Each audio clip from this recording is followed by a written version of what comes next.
وجوہ و تسود وجوہ۔ یوم دن کو کہتے ہیں عربی میں، تبیض وجوہ کہ وہ دن کہ جس دن کچھ لوگوں کے چہرے، وجوہ کہتے ہیں چہروں کو، تبیض سفید ہوں گے، نورانی ہوں گے، وتسود وجوہ اور کچھ لوگوں کے چہرے سیاہ ہوں گے، کالے ہوں گے۔ فَأَمَّا الَّذِينَ اسْوَدَّتْ وُجُوهُهُمْ، تو وہ لوگ جن کے چہرے سیاہ ہوں گے اس دن، اکفرتم بعد ایمانکم، تو ان سے پوچھا جائے گا کیا تم نے کفر کیا تھا، کیا تم کفر کیا کرتے تھے، اللہ کی باتوں کو جھٹلایا کرتے تھے، آقا دو جہاں صلی اللہ تعالی وسلم کی حکم کی نافرمانی کیا کرتے تھے۔ بعد ایمانکم، اس کے بعد کہ جب تم ایمان لے آئے تھے، فذوقوا، کہ چکھو، عذاب کو، بما کنتم تکفرون، بسبب اس کے، یعنی اس کے سبب کہ جن چیزوں کا تم انکار کیا کرتے تھے، جن کا تم کفر کیا کرتے تھے۔ اب یہاں پر دو باتوں کے بارے میں بتایا جا رہا ہے کہ وہ لوگ بروز قیامت، ایک تو قیامت کا ذکر ہے اور دو گروہ کا ذکر ہے۔ کون کون سے گروہ؟ ایک تو وہ گروہ کہ جن کے چہرے سفید ہوں گے، نورانی ہوں گے، اور وہ گروہ کہ جن کے چہرے سیاہ ہوں گے، کالے ہوں گے۔ تو یہ ذہن میں رکھیے گا کہ یہ آج کل کے حساب سے جو رنگ و صورت اللہ تبارک و تعالی نے عطا فرمائی ہے کہ جن کی کچھ رنگ اچھا سفید کر دیا، جن کا کسی کا ڈارک کر دیا، تو یہ مراد نہیں ہے، یہ مراد نہیں ہے، کیونکہ یہ ظاہری معاملات ہیں دنیا میں، ظاہری چہرے ہیں، ظاہری ہماری باتیں ہیں، ظاہری ہمارے معاملات ہیں، لیکن ایک ہے ہمارا باطن۔ تو کچھ لوگ ایسے بھی ہیں کہ جن کے چہرے بظاہر تو بڑے سفید ہیں، بڑے رنگ صاف ہیں، لیکن باطنی طور پر ان کے جو دل ہیں وہ سیاہ ہیں، کالے ہیں۔ تو اللہ تبارک و تعالی دلوں کے حالوں کو جانتا ہے۔ ہم تو ظاہری صورت دیکھ رہے ہیں، ہم تو ظاہری معاملات دیکھ رہے ہیں، لیکن اللہ تبارک و تعالی آپ کے باطنی جو معاملات ہیں، آپ کی باطنی جو صورت ہے، اللہ اس کو دیکھ رہا ہے اور اللہ اس کے مطابق فیصلہ کرتا ہے۔ لیکن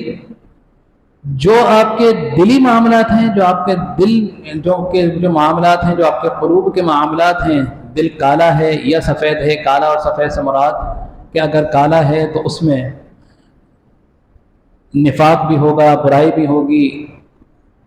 آپ لوگوں کے لیے اچھائی نہیں سوچیں گے، اور جن کے دل سفید روشن ہوں گے تو وہ لوگوں کے لیے بھی اچھے ہوں گے، ان کے معاملات لوگوں کے لیے اچھے ہوں گے۔ تو بروز قیامت جو آپ کے قلوب کی جو صورت ہوگی وہ آپ کے چہروں پر عیاں کر دی جائے گی، وہ آپ کے چہروں پر عیاں کر دی جائیں گی۔ آج کی رنگ و نسل، آپ کی ظاہری صورت، رنگ وغیرہ کوئی اس میں عمل دخل نہیں ہے، آج آپ کے دل کیسے ہیں۔ لیکن جو آج آپ کی دل کے جو معاملات ہیں، اگر یہ دل اسی طرح رہے اور اس دنیا سے چلے گئے تو بروز قیامت یہ جو دل کے جو آپ کا کلر ہے وہ آپ کے چہروں پر عیاں ہو جائے گا۔ تو اپنے دل کو صاف رکھیے، اپنے دل کو پاکیزہ رکھیے، اپنے دل کو نورانی رکھیے۔ سب سے بہترین اس کی صورت کیا ہے کہ اللہ کا ذکر سے اس کو آراستہ، اپنی زبان کو آراستہ کیجیے۔ جب اللہ کے ذکر کو اور ذکر سے اپنے زبان کو آراستہ کریں گے تو الا بذکر اللہ تطمئن القلوب، کہ اللہ کا ذکر جو ہے وہ آپ کے دلوں کا سکون بھی پیدا کرتا ہے، اور اللہ کا ذکر وہ واحد تریاق ہے جو آپ کے دلوں پر جو میل اٹا ہوا ہے، جو کسی بھی طرح سے وہ ہٹ نہیں پا رہا، تو واحد یہ اللہ کا ذکر ہے جو آپ کے دلوں کا جو میل ہے، جو آپ کے دلوں کا جو زنگ ہے، وہ اللہ کا ذکر اس کو کاٹے گا۔ تو بہترین صورت کیا ہے کہ ہمیشہ اپنی زبان کو اللہ تبارک و تعالیٰ کے ذکر سے جو ہے اس کو غرق رکھیے، ہمیشہ اللہ تبارک و تعالیٰ کا ذکر جو ہے کرتے رہیے، تو انشاءاللہ دل کی جو معاملات ہیں، جو دل کا ٹیڑھا پن ہے، جو بہت سے لوگ کہتے ہیں کہ دل نہیں لگتا اچھے کاموں میں اور عجیب عجیب سے خیالات بھی آ رہے ہوتے ہیں، تو اللہ کا جب آپ ذکر کریں گے تو آپ کا جو دل کا جو ٹیڑھا پن ہے وہ آپ کے دل کا جو رخ ہے وہ خود بخود قبلے کی رخ ہو جائے گا۔ تو اس کا طریقہ کیا ہے؟ اللہ کا ذکر کثرت کے ساتھ کیجیے اپنی زبان کو. جب اللہ کا ذکر کریں گے تو اس زبان سے کوئی بری بات یا شر کی بات آپ خود بخود اس زبان سے نہیں نکلے گی، کیونکہ زبان کو بھی حیا آئے گی کہ ابھی کچھ دیر پہلے ہے تو میں اللہ کا ذکر کر رہا تھا، اب اس زبان سے اگر میں کسی کو گالی دوں گا تو کیا آپ کو اچھا لگے گا؟ نہیں، کیونکہ اللہ کا ذکر ہے. تو آپ کی زبان کو بھی حیا آئے گی، اور آپ کی زبان جو ہے آپ کے ذہن کو اور آپ کے دل کو انڈیکیٹ کرے گی کہ رک جاؤ، ابھی کچھ دیر پہلے اسی زبان سے تم اللہ کا ذکر کر رہے تھے، حضور علیہ الصلوۃ والسلام کی بارگاہ میں ہدیہ درود پڑھ رہے تھے،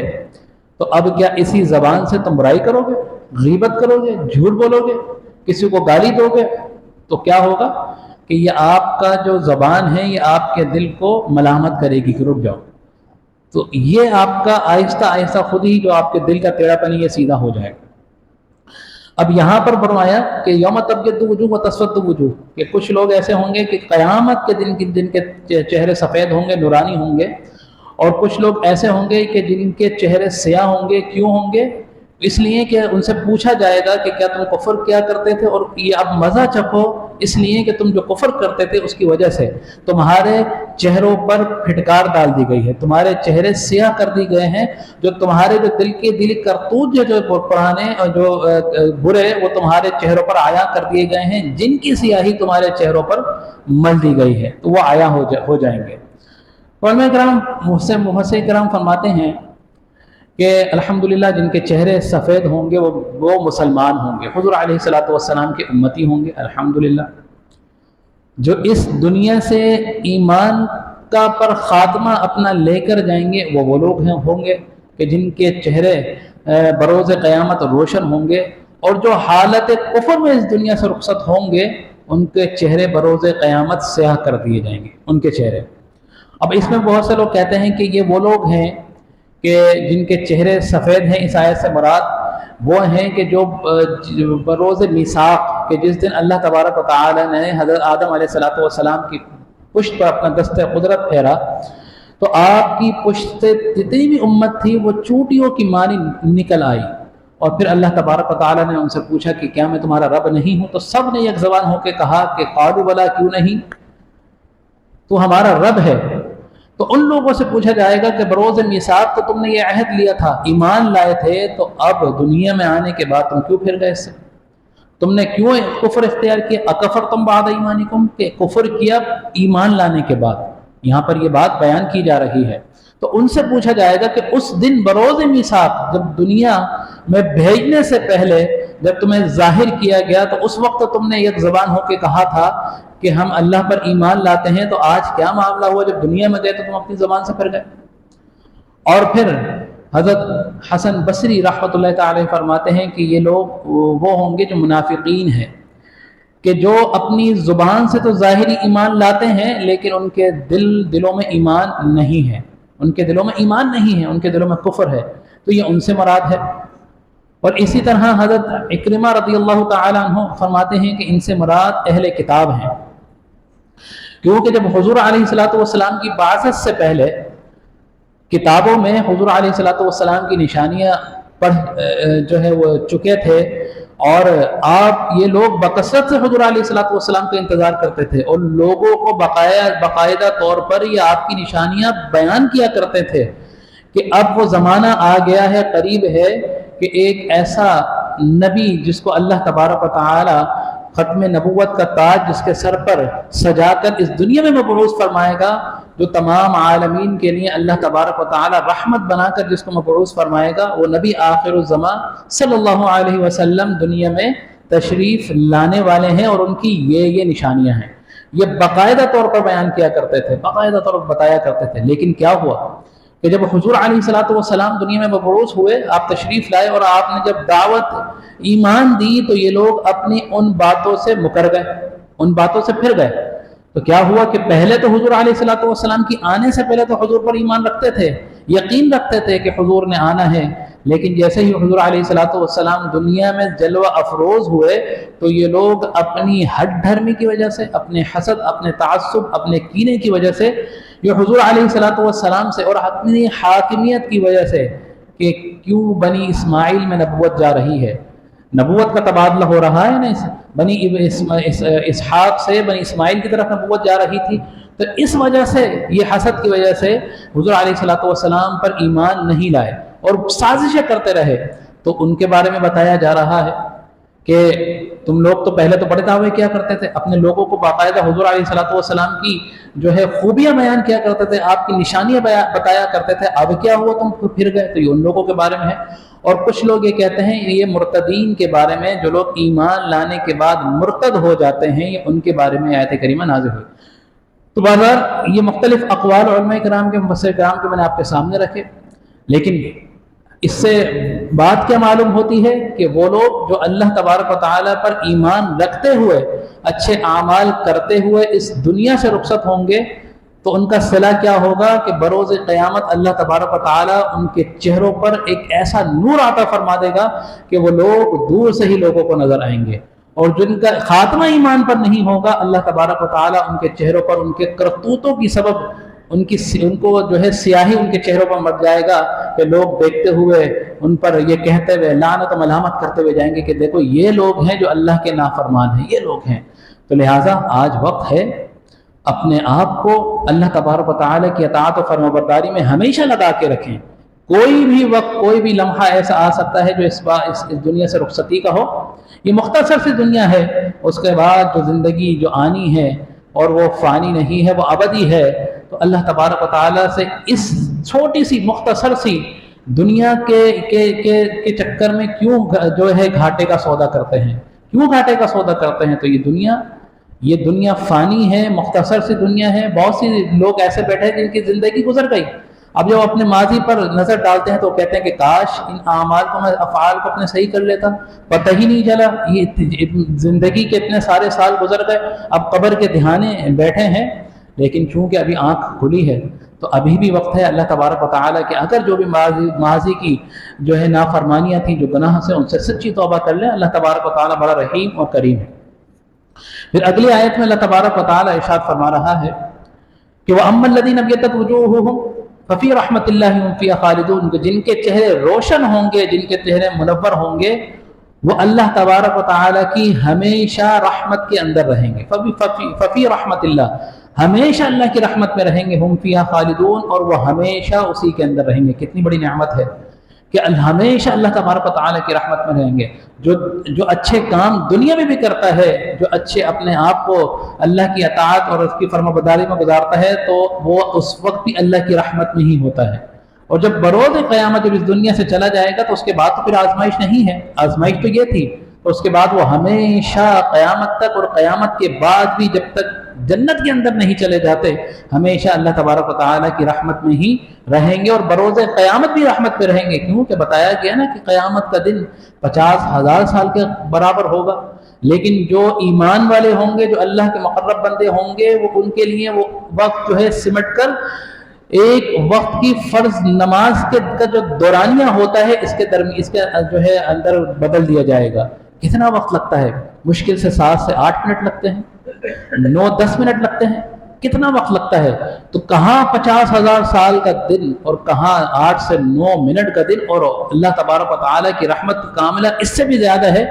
معلوم بھی نہیں ہو سکے گا۔ تو ہمیشہ اللہ تبارک و تعالیٰ کی رحمت میں رہیے۔ اس کا طریقہ کیا ہے کہ ہمیشہ اللہ کا ذکر کرتے رہیں، ہمیشہ اللہ کی اطاعت و فرمانبرداری کرتے رہیں، اور اللہ کی نافرمانی نہ کریں۔ اب آگے اس نافرمانی کرنے کا اور اللہ کی رحمت میں رہنے کا بہترین طریقہ کیا فرمایا جا رہا ہے؟ اللہ تبارک و تعالیٰ فرما رہا ہے اگلی آیت میں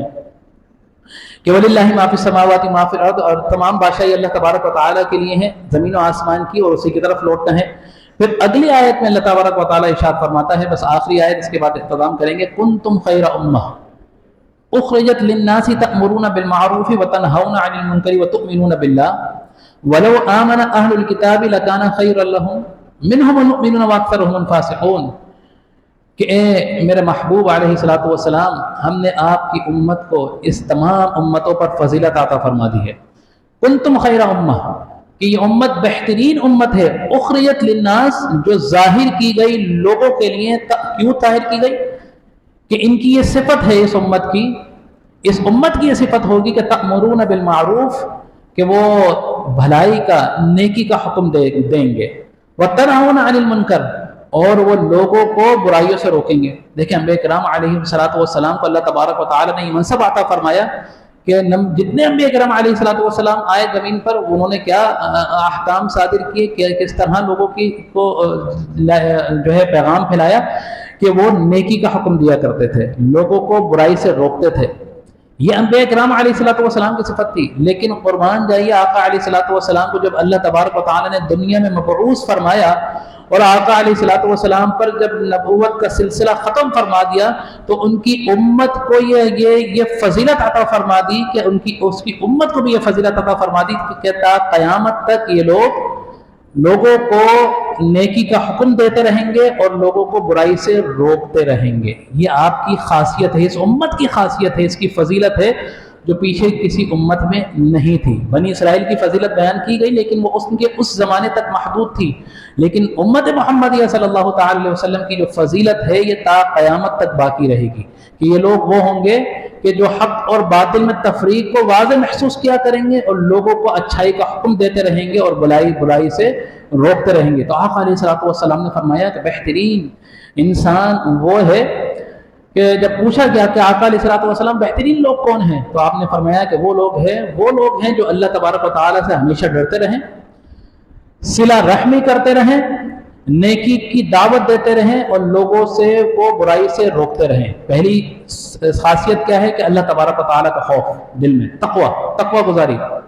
یہ سب سے پہلی خاصیت کہ اللہ سے ہمیشہ اللہ تبارک و تعالیٰ سے ڈر رکھیں۔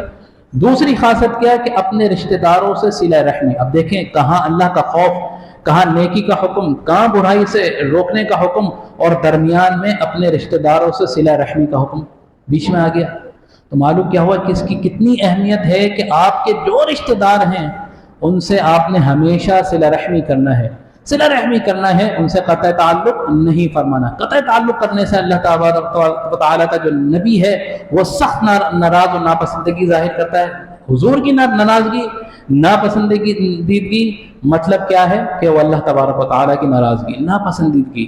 تو صلہ رحمی اپنے رشتہ داروں سے مقصد کیا ہے کہ آپ کے جو آس پاس جو اللہ تبارک و تعالیٰ نے جو رشتے آپ کے ساتھ لگا کر دنیا میں بھیج دیا ہے، اگر آپ ان سے قطع تعلق کر لو گے، ان سے اچھا تعلق نہیں جوڑو گے، ان سے اچھی جو ہے مراسم نہیں رکھو گے، تو کیا ہوا کہ یہ اللہ تبارک و تعالیٰ کی ناراضگی کا سبب بنے گے۔ تو جو بھی آپ کے رشتہ دار ہیں، بہن بھائی جو ہے آپ کے، اور آپ کے جو رشتہ دار ہیں ان سے قطع تعلق، جن لوگوں نے بھی قطع تعلق کیا ہوا ہے ذرا چھوٹی سی اپنی فائدے کی وجہ سے، چھوٹی سی انا کی وجہ سے، تو یاد رکھیے ابھی بھی وقت ہے۔ آپ خود چلے جائیے، اگر آپ کی غلطی ہے تو آپ خود جا کے معافی مانگ لیجیے، کوئی نہیں، بڑا اگر چھوٹے سے معافی مانگ لے گا اس میں کسی کی جو ہے کم جو ہے وہ نہیں ہوگی، کوئی چھوٹا نہیں ہو جائے گا۔ اگر بظاہر اگر آپ کی غلطی ہے اور آپ اپنے کسی چھوٹے سے معافی مانگ لیں گے تو یہ بظاہر آپ کو لگے گا یار میں بڑا ہوں، میرے پاس آنا چاہیے تھا اور میں کیوں اپنے چھوٹے سے معافی مانگوں، لیکن یہ عمل آپ کا اتنا بڑا ہے کہ یہ اللہ تبارک و تعالیٰ کی بارگاہ میں بڑا مقبول ہے، اللہ تبارک و تعالیٰ بڑا خوش ہوتا ہے۔ تو اگر ایسے کسی کے معاملات ہیں، رشتہ داروں میں اگر قطع تعلق آپ کا اگر ہو گیا ہے تو آج بھی وقت ہے، فوراً جائیے رشتہ داروں سے صلہ رحمی کیجیے، ان سے ملیے۔ اگر آپ کی غلطی ہے تو آپ ان سے معافی مانگیے، اگر ان کی غلطی ہے تو اپنا دل صاف کر کے کوشش کیجیے، اللہ تبارک و تعالیٰ ان کے دل میں رحم ڈالے گا۔ یہ اللہ کی کوشش کرنا ہمارا کام ہے، اس کے بعد توکل کرنا اللہ تبارک و تعالیٰ کی۔ اللہ نے کہا کوشش کرو اور اس کے بعد مجھ پر بھروسہ رکھو، تمہارے معاملات بہتر ہو جائیں گے۔ تو یہ معاملات سیدھا ہوگا۔ پھر کہا کہ اچھائی کا حکم دو اور نیکیوں سے روکو، اچھائی کا حکم دینا، نیکیوں سے روکنا۔ تو ایک حدیث میں آپ کے سامنے بیان کر کے اجازت چاہوں کہ حضرت انس رضی اللہ تعالیٰ عنہ بیان کرتے ہیں کہ حضور علیہ السلام سے پوچھا کہ حضور علیہ السلام بہترین لوگ کون ہوں گے؟ تو آقا علیہ السلام نے فرمایا کہ کچھ لوگ ایسے ہوں گے کہ جن پر انبیاء کرام علیہ السلام اور شہداء کرام بھی بروز قیامت ان کو دیکھ کے رشک کریں گے، کہ جب وہ آئیں گے تو انبیاء کرام علیہ السلام ان کو دیکھیں گے، اور شہداء کرام کو شہید کا منصب کتنا بڑا ہوتا ہے کہ وہ ہمیشہ یہ چاہت رکھتا ہے، یہ ہمیشہ یہ خواہش رکھتا ہے کہ دوبارہ مجھے زندہ کیا جائے اور دوبارہ مجھے اسی طرح جنگ کے میدان میں بھیجا جائے اور دوبارہ مجھے اسی طرح شہید کیا جائے، کیونکہ وہ لذت اور چاشنی جو اس وقت مجھے اللہ تبارک و تعالیٰ کی طرف سے محسوس ہوئی تھی، عطا کی گئی تھی، وہ مجھے دوبارہ نہیں ملی۔ تو شہادت کی خواہش وہ بار بار کرے گا کہ مجھے دوبارہ سے بار بار بھیجو، مجھے دوبارہ سے جو ہے اسی طرح وہ لمحات مجھ پر آئیں کہ جس طرح مجھے شہید کیا گیا تھا، اور وہ جو مجھے راحت و تسکین ملی تھی وہ دوبارہ سے مجھے ملے، تو وہ یہ خواہش کرے گا۔ تو بتایا گیا کہ انبیاء کرام آئے اور شہداء کرام رش کریں گے، وہ لوگ نور کے ممبروں پر بیٹھے ہوں گے، ابھی ممبر ہے نا، تو نور کے ممبروں پر بیٹھے ہوں گے، بروز قیامت ان کی شان ایسی ہوگی۔ صحابہ کرام رضوان اللہ تعالی علیہم اجمعین نے عرض کی وہ کون لوگ ہیں؟ ارشاد فرمایا وہ لوگ ہیں، یہ وہ لوگ ہیں جو اللہ تبارک و تعالیٰ کے بندوں کو اللہ تبارک و تعالیٰ کا پیارا بندہ بنا دیتے ہیں، یعنی کہ اللہ کے بندوں کو اللہ کے بندوں کا اللہ تبارک و تعالیٰ کا پیارا بنا دیتے ہیں، یعنی کہ خالق اور مخلوق کا رابطہ اس طرح جوڑتے ہیں کہ مخلوق کو خالق کا پیارا بنا دیتے ہیں یا خالق کو مخلوق کا پیارا بنا دیتے ہیں، اور پھر اللہ تبارک و تعالیٰ اس کے بندوں کا محبوب بنا دیتے ہیں اور وہ لوگوں کو نصیحت کرتے ہوئے زمین پر چلتے ہیں، یعنی کہ وہ ان کے اندر وہ خوبیاں ہوں گی جو اس آیت کریمہ میں ہیں کہ وہ ہمیشہ اس طرح اپنے آپ کو ڈھال لیتے ہیں کہ کوئی بھی برائی دیکھیں گے تو فوراً اس کی تصحیح کرنے کے لیے، لوگوں کی اصلاح کرنے کے لیے ان کو ٹوکیں گے، ان کو دعوت دیں گے کہ نیکی کرو، نیکی کرو، برائی سے رک جاؤ، ہمیشہ اسی کام میں لگے رہیں گے، ان کی زندگی اسی میں لگی رہے گی کہ وہ چلتے پھرتے ہوئے لوگوں کو نصیحت کرتے رہیں گے۔ میں نے عرض کیا، یعنی کہ حضرت انس رضی اللہ تعالیٰ عنہ کہتے ہیں کہ میں نے عرض کی کہ اللہ تعالیٰ کے بندوں کا محبوب بنا دیتے ہیں، یہ بات تو سمجھ میں آتی ہے، لیکن وہ اللہ تعالیٰ کے بندوں کو اللہ کا پیارا بندہ کیسے بنا دیتے ہیں؟ یعنی کہ وہ اللہ تو ان کا محبوب، ان کو اپنا محبوب بنا لے، یہ بات تو سمجھ آ جاتی ہے، لیکن وہ اللہ کو کس طرح رابطہ قائم کرا دیتے ہیں؟ تو وہ فرماتے ہیں کہ وہ جو ہے ہمیشہ اللہ تبارک و تعالیٰ کے پسندیدہ کاموں کی ان کو حکم دیتے ہیں ہمیشہ، یعنی کہ جو اللہ تبارک و تعالیٰ کے پسندیدہ کام ہیں وہ لوگ لوگوں کو ان کام کرنے کا حکم دیتے ہیں، نماز پڑھنے کا حکم دیتے ہیں، روزہ رکھنے کا حکم دیتے ہیں، صدقہ خیرات کرنے کا، اچھے کاموں کا، یعنی کہ جو بھی اللہ تبارک و تعالیٰ کا حسن اخلاق لانے کا، لوگوں کے ساتھ اچھے جو ہے طریقے سے بات کرنے کا، ہر چیز، یعنی کہ ہر عمل میں خیر ہی خیر ہوتا ہے، ہر کام میں خیر کا حکم دیتے ہیں، وہ ایسے لوگ ہوتے ہیں۔ اور ہمیشہ کوئی بھی ایسا کام جو اللہ تبارک و تعالیٰ کی نافرمانی کا ہو تو ہمیشہ ان کاموں سے اللہ کی مخلوق کو روکتے رہتے ہیں۔ تو کیا ہوگا کہ ایسے لوگ جو ان کاموں کو لگے رہتے ہیں، جن کی ایسی ڈیوٹی ہوتی ہے، جب وہ بروز قیامت، بروز محشر میں اللہ تبارک و تعالیٰ کی بارگاہ میں جب وہ آئیں گے تو اس شان سے آئیں گے کہ نوروں کے ممبروں پر وہ جلوہ افروز ہوں گے، اور انبیاء کرام علیہ الصلوۃ والسلام اور شہداء کرام بھی ان کو دیکھ کر رش کریں گے۔ تو کون لوگ ہوں گے؟ جو امر بالمعروف اور نہی عن المنکر کا پرچار ہمیشہ اپنی زندگی میں کرتے رہیں گے، لوگوں کو برائی سے روکتے رہیں گے، اچھائی کا حکم۔ تو آج آپ اور ہم بھی کر سکتے ہیں، ہم بھی کر سکتے ہیں، اپنے جو بھی ارد گرد اگر دیکھیں، آج سے یہ اپنا ایک وہ بنا لیجئے کہ بحیثیت انفرادی یہ میں اپنی ذمہ داری لیتا ہوں کہ میں جہاں بھی برائی دیکھوں گا لوگوں کو اس سے روکنے کی کوشش کروں گا، لوگوں کو روکنے کی کوشش کروں گا، اچھائی کا حکم دوں گا، اچھائی کرنے کا۔ اگر جا رہا ہوں نماز پڑھنے کے لیے، نماز کا حکم ہو گیا، تو اگر میں کہیں سے بھی چل کے آ رہا ہوں تو میرے راستے میں 10 ایسے لوگ تو ملیں گے کہ جو نماز کے اوقات میں آگے پیچھے، تو میں اتنا تو کر سکتا ہوں کہ ان کو کہوں کہ آئیے نماز کا وقت ہے، آ جائیے نماز پڑھ لیجیے۔ ضد نہیں کرنی، لیکن ان کو تلقین ضرور کرنی ہے۔ اگر کسی کو لڑتے جھگڑتے ہوئے راستے میں دیکھ لیا تو میں یہ تو کر سکتا ہوں کہ ان کے درمیان صلح کرا دی۔ لوگوں کو جھوٹ بولتے ہوئے دیکھ لیا تو ان کو روک دیا۔ گالم گلوچ کرتے ہوئے دیکھ لیا تو ان کو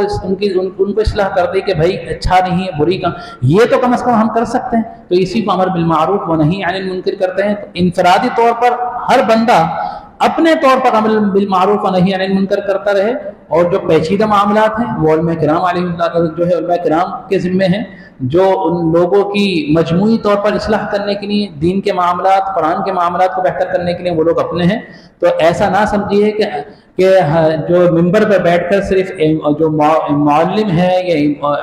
ایک عالم ہے وہی امر بالمعروف و نہی عن المنکر کر سکتے، ایسا نہیں، آپ بھی کر سکتے ہیں، اپنے ارد گرد اپنے بچوں کو ایسی ان کی تربیت کیجیے کہ ہمیشہ ان کو سچائی کا کہیے، برائی سے روکنے کا، اس طرح کی تو امر بالمعروف و نہی عن المنکر ایسے معاملات ہیں کہ جس پہ اس امت کو بھی فضیلت دی گئی، اور انفرادی طور پر بھی اللہ تبارک و تعالیٰ نے آپ کو بھی فضیلت دی۔ اللہ تبارک و تعالیٰ سے دعا ہے کہ اللہ تبارک و تعالیٰ ہمیں جو اللہ تبارک و تعالیٰ نے قرآن کے ذریعے ہمیں احکامات صادر فرمائے ہیں انہیں خشوع و خضوع کے ساتھ، عاجزی و انکساری کے ساتھ ہمیں بجا لانے کی توفیق عطا فرمائے، اور جہاں بھی ہم برائی ہوتے ہوئے دیکھیں، چاہے وہ کوئی کمزور سا شخص ہو، چاہے وہ حاکم وقت ہو، حاکم وقت کے سامنے جو ہے سچائی کا علم بلند کرنا یہ سب سے افضل ترین جہاد ہے، سب سے افضل ترین جہاد ہے۔ تو ہم جہاں بھی برائی ہوتے ہوئے دیکھیں تو ہم اس سے بغیر کسی خوف و خطر اپنی حق بات کہنے سے کبھی نہ جھجکائیں، کیونکہ اللہ تبارک و تعالیٰ کو یہ اس طرح کے معاملات بڑے پسند ہیں۔ تو اللہ تعالیٰ سے دعا ہے کہ اللہ تعالیٰ ہمیشہ ہمیں حق اور سچ کا ساتھ دینے کی توفیق عطا فرمائے۔ آمین، وآخر دعوانا الحمدللہ رب العالمین۔